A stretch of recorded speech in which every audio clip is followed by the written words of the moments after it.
lambaikan aja tangannya ya. Kami nggak nampak soalnya. Gini aja tangannya, Aku gini ke aja. kiri soalnya nggak bisa.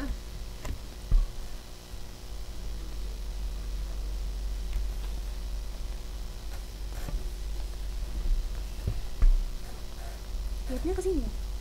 Itu kamera.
Halo semuanya, Assalamualaikum warahmatullahi wabarakatuh.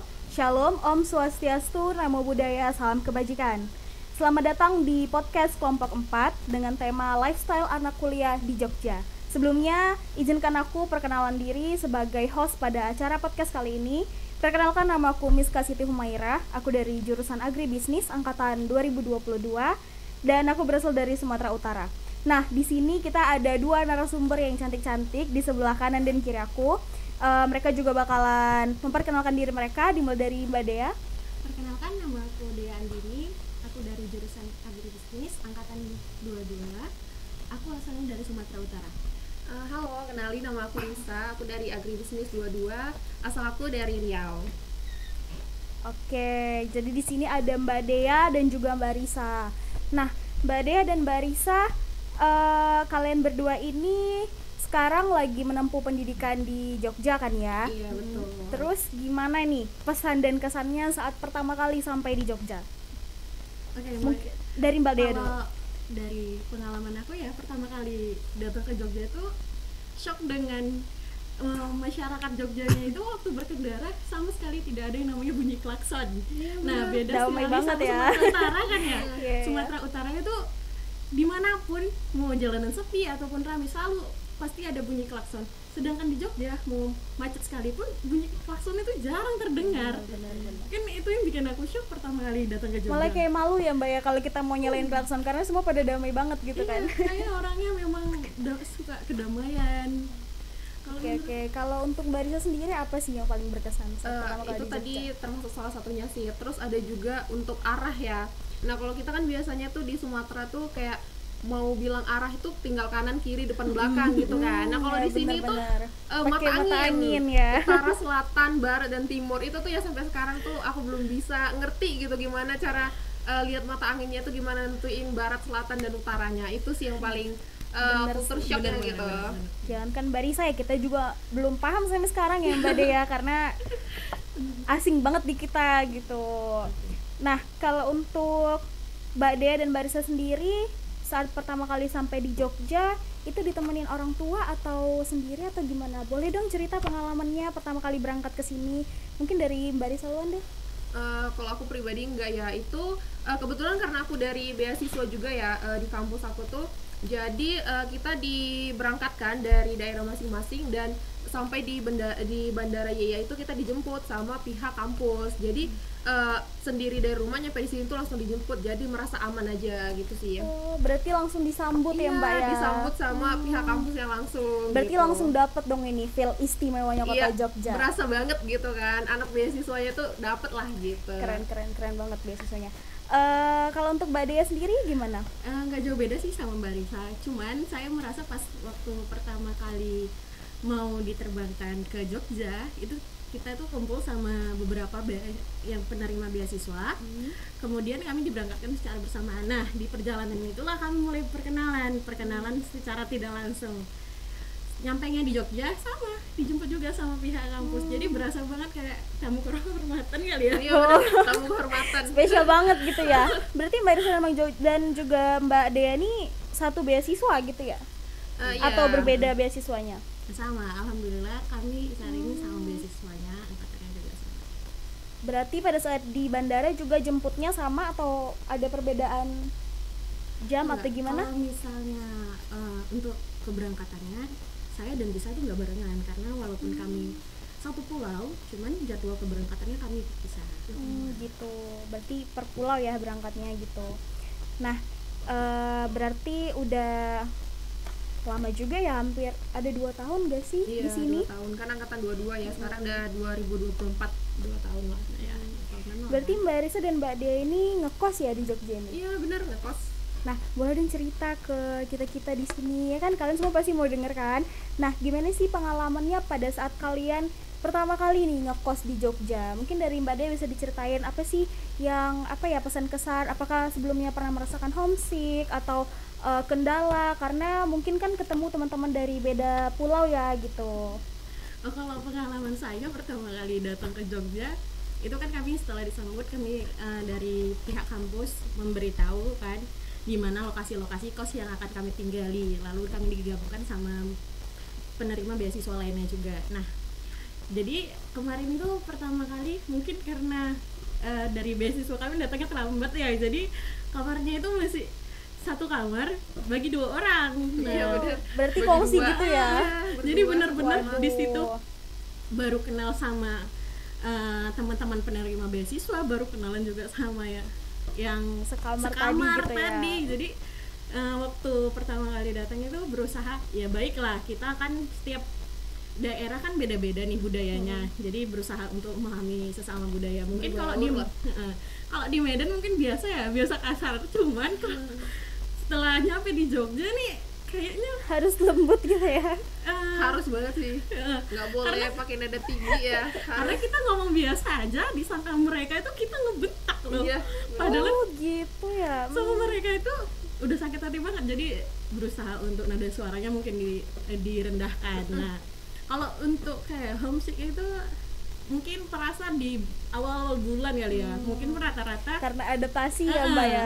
anak-anak kos lainnya juga ngerasain gitu kan. ngerasain. Nah, kalau aku tuh lebih kayak bisa nggak nih ya aku terus sama teman sekamar aku ini dalam kondisi baik-baik aja, karena yang lebih sering saya jumpai sebelum saya ngekos sebelumnya itu, kita itu kalau terlalu sering berjumpa itu bakal lebih banyak konflik.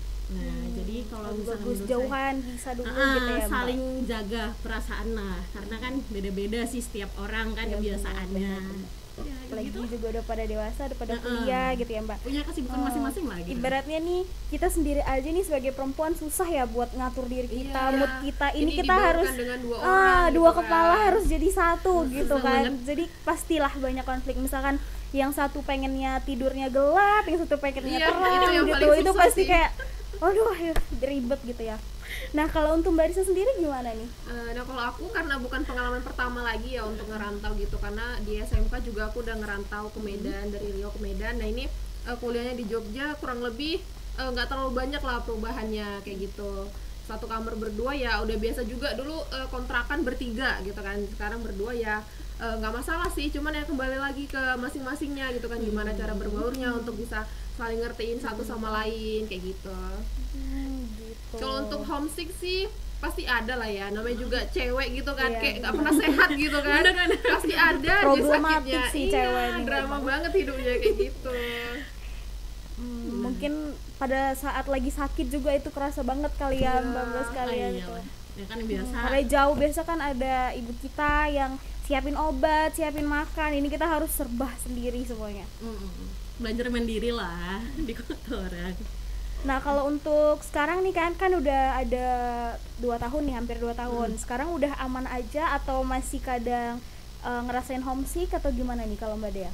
Ya kalau aku sendiri sih lebih ngerasa kayak ya udah sih jalani aja, kamu jalanin apa yang bisa kamu lakuin, kamu nge-handle apa yang bisa kamu handle. Selebihnya dari situ udah bodo amat, jangan terlalu banyak dipikirin, karena itu bakal ngeribetin diri kamu sendiri. karena ya itu tadi, setiap orang punya pemikiran masing-masing, punya caranya masing-masing, kita nggak bisa maksakan kehendak kita kan. Ya untuk sekarang sih aman-aman aja. Kalau untuk Barisa sendiri gimana? Udah aman sih, 2 tahun kayak udah bukan awal lagi gitu kan. Jadi seiring berjalannya waktu ya udah mulai lepas aja lah gitu di sini gitu, lebih enak. Udah santai gitu ya. Santai. Lebih menikmati hidup Iya lah ya. benar, kan apalagi Jogja itu banyak wisata makanannya itu kayaknya Bener. itu yang perlu dijelajahi di sini walau tetap kuliah gitu ya, kan kebutuhan dari beasiswanya gitu. Oke.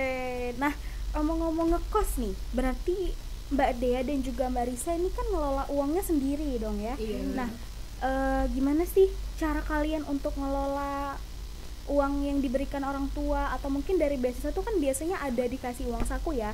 Nah, gimana cara kalian ngelolanya agar cukup dipakai setiap bulannya untuk pengeluaran kalian di sini? Dan ada nggak sih kendala pada saat mengatur keuangan tersebut, atau mungkin kalian juga bisa berbagi pengalaman ketika cairan dari orang tua terlambat atau dari uang saku juga terlambat, gimana kira-kira cara kalian mengatasinya, sementara kebutuhan kan nggak lanjut terus gitu ya. Kita tuh selalu berjalan terus, butuh terus gitu, sementara si keuangan yang tadi masih agak sedikit goyang gitu. Nah, gimana kalau untuk Mbak Dea sendiri cara ngaturnya? Mungkin kalau di awal-awal pertama kali datang ke sini masih bingung lah, keuangannya itu masih berantakan, karena kan awalnya memang tujuan ke sini itu untuk belajar. Cuman yang kita tahu Jogja itu kotanya kulineran, bener banget ya, tergoda ya Mbak ya. Nah kalau di awal-awal itu saya pribadi mungkin kelalapan lah, karena kan sibuk ke sini, sibuk makan ini, sibuk makan. Tapi kalau untuk sekarang alhamdulillah bisa lebih mengatur keuangan ya. Jadi kayak lebih, kalau nanti ada pencairan, kalau sudah pencairan, keperluan pokok itu dulu yang saya penuhi, baru sisanya itu kan berarti tinggal keinginan kita pribadi kan. Itu yang saya kelola. Alhamdulillah sampai sekarang cukup aja dari. Berarti seiring berjalannya waktu lebih mantep lagi dalam memanage keuangannya ya. Kalau untuk Mbak Dea sendiri gimana? Nah kalau aku tuh ada, kalau di awal tuh sama kayak yang dibilang Mbak Dea sebelumnya tuh, karena masih awal gitu kan, kepo nih sama makanan ini, makanan itu, tempat ini, tempat itu, jadi kayak masih pengen dicoba semua gitu pengen ya, mengeksplor gitu kan. Tapi makin kesini sering berjalannya waktu, tahun demi tahun gitu, kayak udah mulai memanage budgetingnya untuk pengeluaran makan berapa, untuk kebutuhan kampusnya berapa, kalau mau untuk skincare, makeupnya berapa. Jadi itu tuh udah ada budgetingnya masing-masing. Jadi untuk pengeluaran udah teratur lah gitu. Nah, kalau untuk Mbak Dea sendiri sebulan kira-kira berapa banyak sih pengeluarannya selama di Jogja? Selama di Jogja ini, kalau untuk makan aja ya, kalau untuk makan pengeluaran sekitar 1 juta. Itu tergantung kita pribadi masing-masing. 1 juta itu makan 3 kali, terus tapi nasi masak sendiri ya untuk lebih meminimalisir pengeluaran kan. Nah kalau sisanya itu kayak untuk uang kos sama paling beli-beli keperluan kampus, dan skincare biasa kan yang cewek kurang-kurang kan. gitu ya Mbak ya. Kalau untuk Mbak Risa sendiri? Kalau aku untuk semua kebutuhan itu kisaran 2 sampai 2,5 sih. Itu udah mencakup semua ya, udah kos, makan, skincare, makeup, dan kebutuhan kampus kayak gitu. Gitu. Oke. Berarti selama di Jogja hampir 2 tahun nih, udah banyak dong tempat wisata yang dilalui sama Mbak, lumayan ya, dikunjungi. 2 tahun gitu. Nah, boleh dong di-share ke kita semua. Kalian juga pasti yang belum kuliah di Jogja atau ada keinginan untuk kuliah di Jogja juga pasti pengen kan tahu tempat-tempat wisata yang recommended nih menurut mbak-mbak yang udah di sini. Mungkin dari Mbak Risa dulu ya, yang paling recommended, yang paling bagus banget gitu menurut Mbak Risa, apa sih? Di mana sih gitu? Nah, kalau aku wisata Jogja itu paling menarik menurut aku adalah pantai, karena aku juga anaknya anak sunset banget nih ya kan. Ada anak sunset, anak senja ya. Iya, nggak senja banget. Jadi aku lebih rekomendasi pantai sih. Kalau pantai itu kalau nggak di Bantul, Gunung Kidul tuh banyak banget berbagai pantai, dan bisa juga di search kan pantai-pantai yang bagus di Jogja tuh apa. Bener-bener. Terus banyak juga sih kayak gunung, cuman karena akunya sendiri nggak terlalu ya. Cuman teman-teman aku banyak nih yang suka ndaki gitu kan, kalau libur mereka ndaki daripada pastinya selain pantai itu ada juga yang ke gunung kayak gitu. Kalau aku seringan ke pantai sih, terus sama kulineran kayak gitu. Berburu kuliner gitu ya, Iya. Mbak. Ya, kalau untuk Mbak Dia sendiri gimana? Ya benar sih yang dibilang Risa. Kalau pantai itu di sini jauh lebih banyak ya menurut saya daripada yang lain. Karena di sini pun pantainya jaraknya cukup deket-deket juga kan, makanya bener, cuma 1,5 jam. Makanya satu hari itu bisa mungkin 2 atau sampai 3 pantai dia. Cukup. Tapi saya memang lebih suka sama kayak Mbak Risa, lebih suka ke pantai karena di pantai itu kulinerannya jauh lebih banyak. Nah, saya kan suka ngemil, nah sekalian kulineran, sekalian main air. Nah, di situ paling enak sih. Berarti ini mbaknya pada butuh vitamin C Iya dari sih, laut gitu. ya. Iya benar. Karena sukanya mantai nih dua-dua. Nah itu, jadi kalau di Jogja itu yang paling pertama pantai ya, destinasi yang menurut mbak-mbak sekalian tuh paling bagus, paling oke lah untuk kita healing gitu ya. Anak-anak sekarang kan pasti suka banget ya healing gitu. Iya, kalau refreshing anaknya Jogja tuh biasanya pantai sih. Bener, Pantai bener, ngekrem. Apalagi di tengah kesibukan kampus yang Iya, super duper benar-benar. padat ya, semester yang semakin tinggi, juga tuntutan yang banyak mungkin dari organisasi juga gitu, mau eksternal mau internal pasti butuh banget yang namanya healing ya. Jadi bisa, Benar. dan enaknya di Jogja itu kan deket ya, jadi bisa langsung cus pergi ke pantai gitu. Nah doang. oke, kita udah bahas nih beberapa. Nah, dengar-dengar di Jogja itu agak lumayan bebas ya pergaulannya. Gimana sih menurut mbak-mbak sekalian yang udah tinggal di sini? Oke. Kalau menurut saya pribadi ya, di Jogja ini kan rata-rata pendatang. Karena saya pernah lebaran di sini, waktu lebaran di sini tuh memang karena kapasitas rata-rata pendatang, pas lebaran sunyi banget. Penduduk aslinya itu ya aslinya sedikit banget. Nah, kalau pendatang ini kan dari berbagai pulau, dari berbagai daerah, semua milihnya kampusnya di Jogja. Jadi berbagai sifat, ada yang nakal, ada yang baik. Itu sih tergantung kepribadian masing-masing. Seberapa kuat dia nggak ngikut orang, atau seberapa kuat imannya supaya dia nggak terjerumus sama teman-temannya yang lainnya. Itu sih tergantung kepribadian masing-masing. Ada yang memang niatnya untuk mandiri, untuk sukses di sini, ada yang niatnya cuma untuk main-main. Karena ya itu tadi, kita semua di sini udah dewasa. Kita semua di sini udah tahu yang mana yang baik, yang mana yang buruk.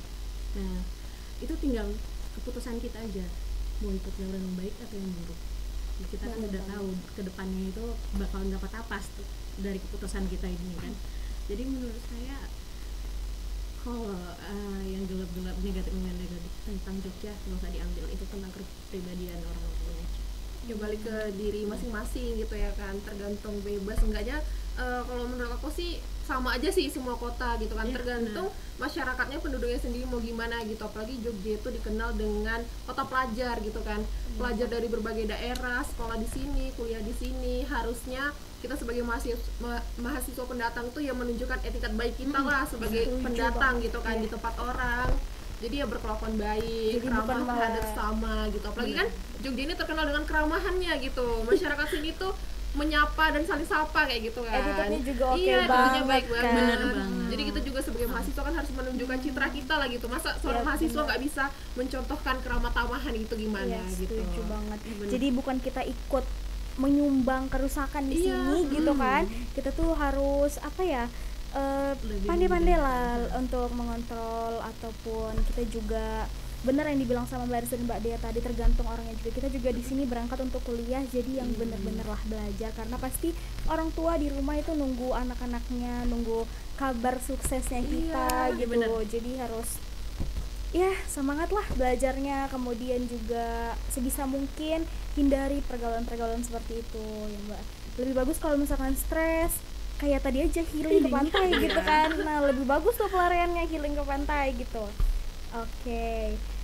Nah mbak-mbak ini kan dari kampus Instiper ya. Iya, Apa bener, sih yang Instiper. Mbak Dea dan Mbak Arisa suka banget dari Instiper? Kenapa kok bisa terpikir gitu mau milihnya Instiper tuh kenapa? Coba mungkin bisa diceritain nih Mbak Arisa. Pertama itu ya karena dari beasiswa juga kan, beasiswa aku tuh memilih beberapa kampus untuk jadikan pilihan gitu. Nah aku pilih Instiper itu sebagai pilihan pertama, dan puji Tuhannya lolos gitu kan, lolos di pilihan pertama Instiper S1-nya gitu. Kenapa Instiper? Karena dari semua universitas yang dicantumkan atau yang dipilih dari pihak beasiswa aku tuh Instiper itu top 1-nya gitu. Jadi teman-teman aku tuh pada berebut pengen Instiper gitu kan. Jadi waktu aku lolos tuh kayak wih udah jadi anak Instiper nih gitu kan. Kayak masih bangga banget gitu ya banget jadi gitu anak kan. Instiper. Iya, satu Instiper langsung kayak gitu. Instiper pertanian juga kan. Karena aku juga basicnya dari keluarga petani, jadi tuh nyambung aja gitu. Pertanian dari kecil udah belajar kan, udah ke ladang, sekarang juga di pertanian, jadi lebih sinkron aja sih menurut aku. Kalau untuk Mbak Dia gimana? Ya aku sama yang dibilang sama Mbak Risa, bahwa Instiper itu adalah top 1-nya dari segala pilihan yang diajukan dari pihak beasiswa kami. Nah, kita kan boleh mimpi setinggi mungkin, jadi pilihan yang paling tinggi itu yang saya pilih pertama kali. Nah, awalnya saya nggak tahu kalau saya lulus, karena saya tahu lulusnya itu setelah dikasih tahu teman saya yang lulus, tapi dia beda kampus kan. Nah, setelah saya tahu saya lulus, di situ saya bingung, saya cuma sendiri, nggak yakin karena saya ada rambutnya silindernya juga kan, ini betul namaku apa enggak ya? Jadi zoom gitu ya Mbak? Sampai saya datang itu tetangga saya, Iya. Bu, ini namaku nggak? Aku bilang gitu kan, lah ini kan namamu, di mana dia? Katanya Instiper. Loh, kalau lulus saya satu, iya, alhamdulillah gitu ya. gitu. Pulang orang tua saya dari ladang, saya ngasih tahu langsung lah di situ sholat berjamaah, puji syukur lah dari itu. Alhamdulillah. Jadi pada bangga banget ya ketika Bangga tahu banget sih. lulus di kampus yang di beasiswanya Mbak sekarang tuh top 1-nya Top gitu. 1-nya. Berarti king-nya lah pada saat itu ya, Iya. kayak dari ribuan orang dan kita yang terpilih tuh rasanya pasti wah bersyukur banget lah Banget. pastinya ya. Tapi kalau misalnya Instiper ini kan dibandingkan kampus lain itu kurang terkenal, tapi Instiper ini di luar daerah cukup terkenal, apalagi yang backgroundnya di pertanian kan Iya, ya. benar. Udah Riau, paling- Sumatera itu pasti Wah gitu ya. siapa yang nggak kenal Instiper kayak gitu kan. Berarti karena di luar basicnya pulau pertanian. tuh Instiper tuh bener-bener seterkenal itu ya. banget Banget. gitu. Pantesan nih pada pengen banget sekolah di Instiper. Ternyata di daerah mbak-mbaknya sekalian tuh terkenal ya Instiper ya. Iya. Oke. Nah, kalau untuk Mbak Dea dan Mbak Risa, ini sekarang semester berapa?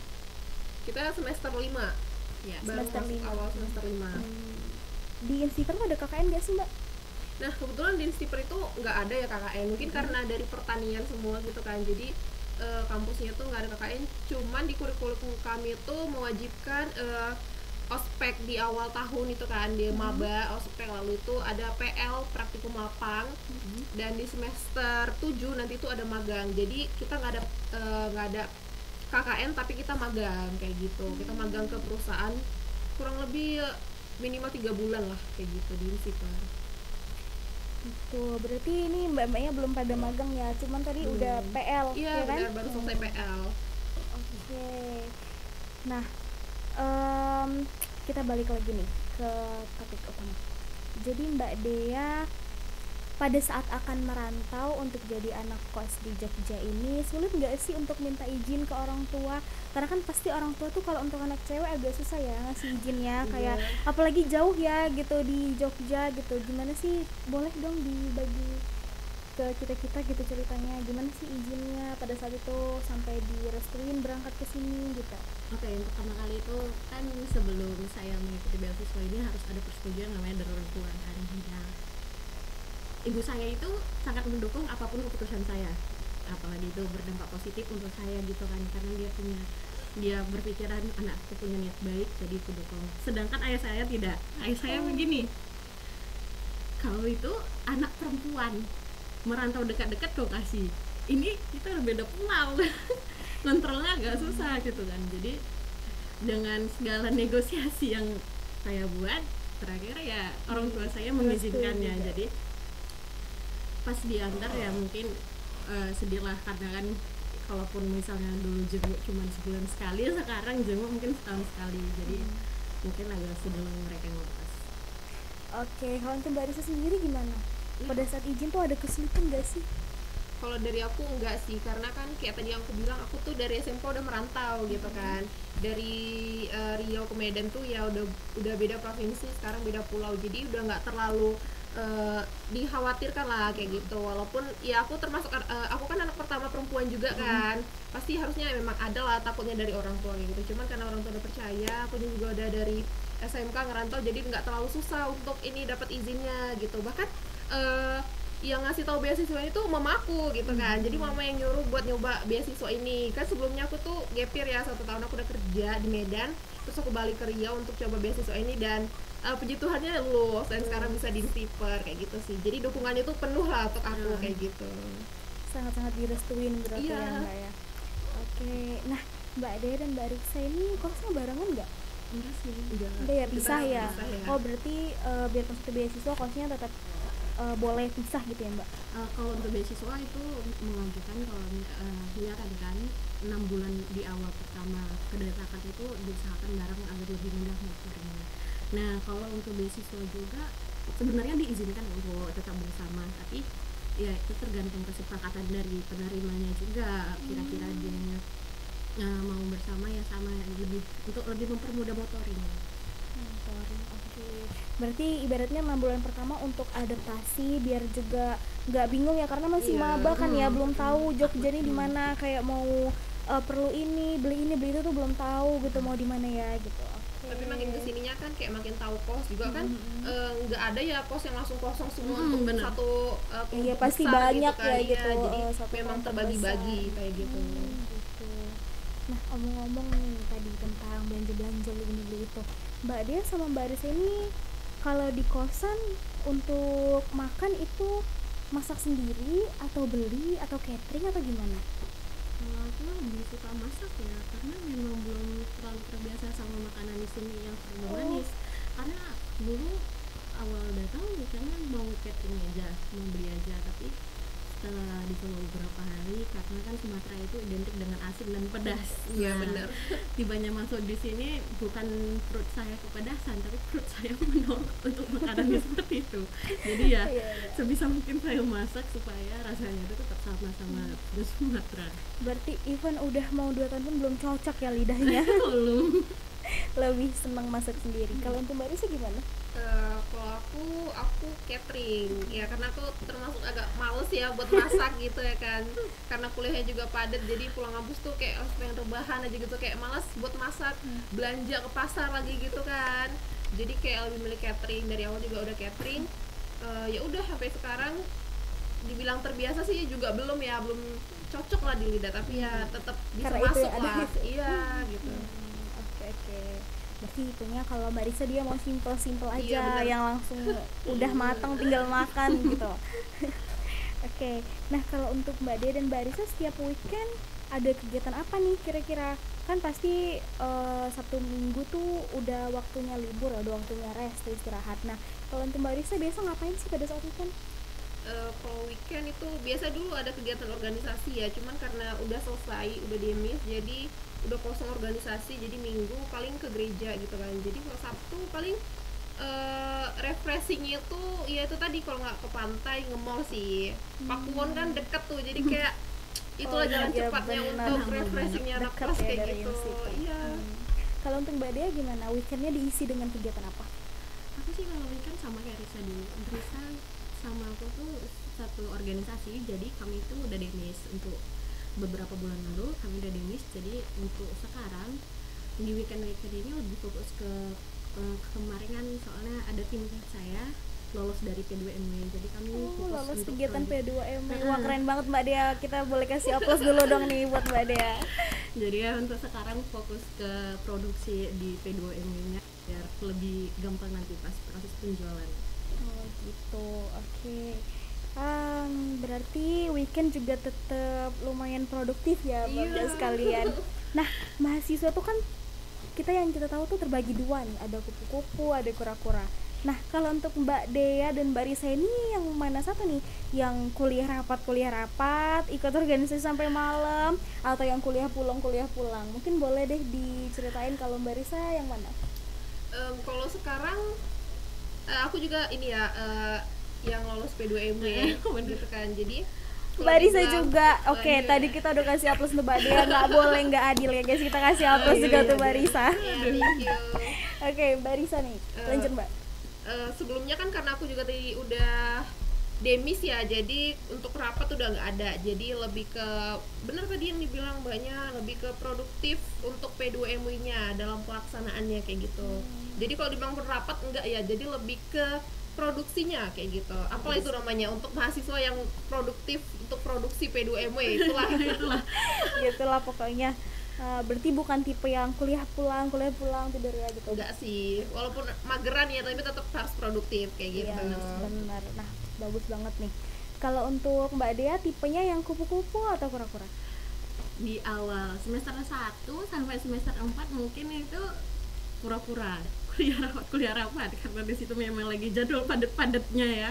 Di situ lagi organisasi, di situ lagi kerja mata kuliah, di situ lagi praktikum. Nah, kalau untuk sekarang ya itu bukan kupu-kupu juga dikatakan enggak, karena mesti aktif dalam P2MW itu untuk produksi ya. jadi bener. Berarti sama kayak yang bilang nggak Mbak Risa rapat. tadi aktif dalam kegiatan produksinya gitu. Nah oke, jadi kalau untuk Mbak Ade dan Mbak Risa, menurut Mbak Ade dan Mbak Risa baiknya anak kuliah itu menjadi tipe yang kupu-kupu atau kura-kura? Kalau dari aku sih mungkin kura-kura ya, tapi bukan dari semester 1 sampai semester 8 gitu kan. Ada kita ada space-nya gitu ya, ada gitu. jedanya Biasanya gitu. kan kalau kelembagaan itu 1 tahun ya, jadi udah cukup lah itu sebagai menambah pengalaman relasi kita. Jadi kalau di awal itu aku rasa mahasiswa itu wajib berorganisasi sih. Ya, kalau menurut aku sendiri sih benar yang dibilang sama si Disa. Kalau misalnya kuliah itu nggak bagus ya kalau cuman kuliah pulang gitu ya. Karena kurang gitu ya. Iya. Karena kita di sini kuliah itu kan untuk mencari ilmu, untuk mencari relasi, untuk mencari pengalaman. Jadi semaksimal mungkin usahakan kamu dapat pengalaman yang berharga untuk kamu nanti dibantu ke depannya gitu kan. Jadi menurut aku boleh kuliah rapat, tapi kasih space juga untuk istirahat. Jadi di semester dibarengin tertentu, ya. Ingat jangan lupa healing tuh tadi. Itu harus banyakin healing. Iya. Mungkin semester akhirnya ya. Oh, bener, oke. Nah, kita udah di penghujung nih teman-teman. Tadi juga udah didengerin kan dari narasumber kita gimana lifestyle anak-anak yang kuliah di Jogja gitu. Mungkin bisa bermanfaat ya untuk kita semua, terutama untuk kalian yang mau ataupun ada rencana mau kuliah di Jogja. Mungkin sekian dulu dari kami karena keterbatasan waktu. Kami harus pamit undur diri. Terima kasih sudah menonton podcast kami. Apabila ada kesalahan maupun kesilapan kami mohon izin. Baik, assalamualaikum warahmatullahi wabarakatuh. Bye bye.